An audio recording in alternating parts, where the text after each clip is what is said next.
കസാഖിസ്ഥാനിൽ ഒരു വലിയ വിമാന ദുരന്തം നടന്നിരിക്കുന്ന എന്ന വിവരമാണ് നമുക്ക് റിപ്പോർട്ട് ചെയ്യാൻ കഴിയുന്നത്.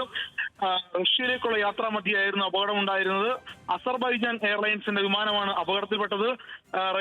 റഷ്യയിലേക്കായിരുന്നു വിമാനം യാത്ര പുറപ്പെട്ടത്. യാത്ര പുറപ്പെട്ടയുടൻ ആകാശത്ത് കനത്ത മൂടൽമഞ്ഞ് രൂപപ്പെട്ടതിനെ തുടർന്ന് വഴിതിരിച്ചിട്ട വിമാനമാണ്. അത് കസാഖിസ്ഥാനിലെ അക്താവിന് സമീപം 3-4 തവണയെങ്കിലും വിമാനം ആകാശത്ത് വട്ടമിട്ട് പറന്ന ശേഷം ലാൻഡിങ്ങിന് ശ്രമിക്കുകയായിരുന്നു. അടിയന്തര ലാൻഡിങ്ങിന് അഭ്യർത്ഥിച്ച ശേഷമാണ് ആ സമയത്തായിരുന്നു അപകടം ഉണ്ടാകുന്നത്. അടിയന്തര ലാൻഡിംഗ് സാധ്യമാകാത്തതിനെ തുടർന്ന് വിമാനം ഇടിച്ചിറക്കുകയായിരുന്നു എന്നാണ് നാം മനസ്സിലാക്കുന്നത്. അപകടത്തിന് തൊട്ട് മുമ്പ് വരെ വിമാനത്താവളത്തിന് മുകളിൽ 3-ലധികം തവണ വട്ടമിട്ട് പറന്ന ശേഷമാണ് അപകടം ഉണ്ടായിട്ടുള്ളത്. എന്തായാലും എമർജൻസി ലാൻഡിങ്ങിന് സാധ്യമാകാതെ വന്നതോടു കൂടിയാണ് ഈ അപകടം ഉണ്ടായിട്ടുള്ളത്. കസാഖിസ്ഥാനിലെ അക്താവ് നഗരത്തിന് സമീപമാണ് അപകടം ഉണ്ടായത്.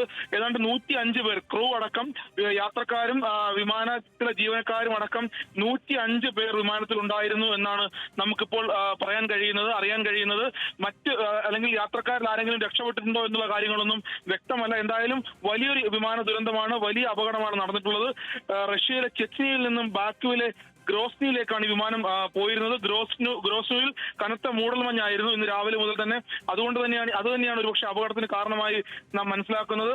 വിമാനം അടിയന്തര ലാൻഡിങ്ങിന് പലതവണ ശ്രമിച്ചു, ഒടുവിൽ ഇടിച്ചിറക്കാൻ ശ്രമിക്കുകയായിരുന്നു. ഇടിച്ചിറക്കിയപ്പോഴാണ് അപകടം ഉണ്ടായത്.